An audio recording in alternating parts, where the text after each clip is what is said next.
From the villages to the cities, from the young to the old. One people, one future. Zimbabwe speaks. It was online. Rights of the European Union Parliament for inviting me to appear before you and make a presentation about my experience as one of those persons who have been beneficiaries of the activities of the Interparliamentary Union when I was being persecuted by the dictatorship and tyranny in Zimbabwe during the period when I was a member of parliament.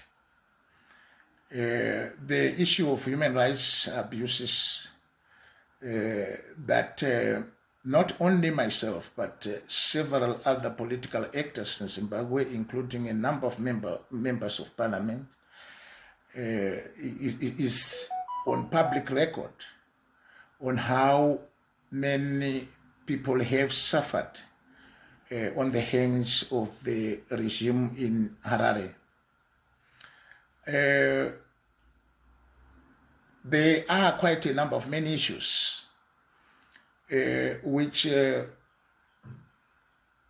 role the Interparliamentary Union and other international bodies played in protection of those people who have been in occupation of public offices after having been elected to represent the people. It is very saddening to hear the report from the previous speaker that at the present moment there is a global a number of more than 1,000 public officials, including members of parliaments, who are currently whose cases are now being investigated by the Interparliamentary Union. It clearly demonstrates the level of persecution opposition members of parliaments are facing in their countries. The current government in my country has taken extensive measures to restrict political participation in Zimbabwe. Democratic advocates are facing significant challenges and lack of safety and security. At the present, they are being subjected to considerable pressure and threats. My persecution by the regime in Harare is well documented. I have been arrested 70 times since I became a member of parliament in the year 2000. Yet, none of these arrests resulted in any conviction. I survived several assassination attempts, including a horrendous torture which I suffered in March 2003. During all these arrests, I would be tortured, battered, denied food, denied basic universal human rights, such as to be visited by my family, friends, and colleagues. Observer missions carried out by international important bodies, such as the Interparliamentary Union. During the period of my previous persecution, and court trials attest to what I have gone through, the Interparliamentary Union showed ongoing support, not just when they sent an observer team led by Justice Abdul Raham Kani from Botswana to monitor the forced trial I faced during my lengthy pre-trial detention under Zimbabwe's current regime. They also strongly opposed the torture I suffered on the 3rd of March 2003.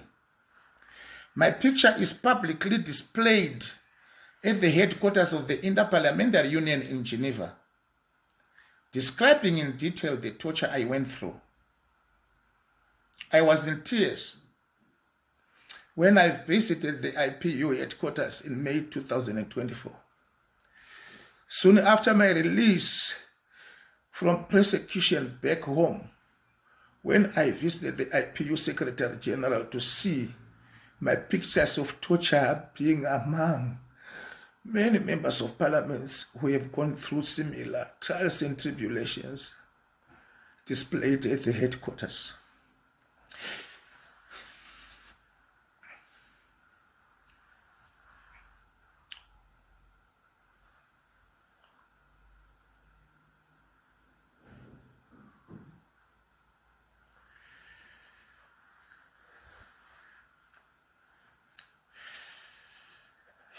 Je ne ressentez pas, mais l'émotion est en salle également. Prenez le temps qu'il vous faut. Thank you very much. I can proceed. Mr. Chairman. Say. History should remember that many people worldwide have endured and continue to face severe hardships in their pursuit of democracy and freedom for their countries and communities. The Interparliamentary Union, particularly its Committee on Human Rights, has played an important role in advocating for and protecting the rights of parliamentarians who are members of opposition political organizations throughout the world. The committee continues to address instances of persecution by undemocratic regimes around the world. The European Union Parliament, specifically this subcommittee on human rights, should follow the commendable example set by the IPU, taking decisive action to address instances of severe human rights violations perpetrated by authoritarian regimes against individuals supporting democratic movements who are regarded as political offenders or political criminals. I think you recently heard how my house was bombed in Zimbabwe on the 30th of August this year, when I was launching my biography book, Footprints in the Chains, The Life Story of Job Sikhala in South Africa. My 4 children were occupants of my house, as my wife had gone to attend the memorial service of my late aunt in our rural home at the time of the attack. The attack's objective was to target my children for assassination. The attack, up to present, has not been investigated. Recently, the regime, through its agents, carried out an act of planting explosives in my uncle's car in South Africa, the car which I was a passenger, with the intention to incriminate me and to be seen as if I was involved in criminal activity, and also to portray myself as a dangerous opposition leader in Zimbabwe. I urge the respected members of this esteemed committee to carefully observe and keep track of this case in order to understand the extent to which Zimbabwe's dictatorship is willing to go to suppress its opposition in an effort to continue holding on to power. I would like once again to urge this important committee to institute a European parliamentary delegation to visit Zimbabwe and raise these concerns with the authorities in Harare. I also urge this committee and also the European Parliament to urge the European Union ambassadors to Zimbabwe to raise issues of human rights abuses that are persistently and continuously taking place in Zimbabwe.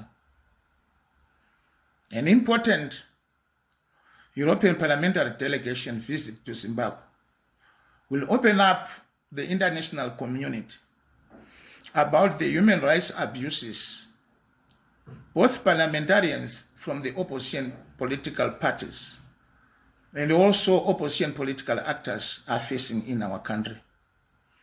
This will go a long way in addressing this challenge of continued human rights abuses in my country. With these words, I would like again to express my profound gratitude for your invitation for me to appear before this esteemed committee. I thank you, honorable members of parliament.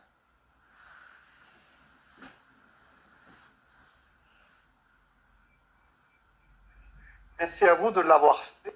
Thank you very much for doing that with so much precision, and I understand it's a very emotional issue.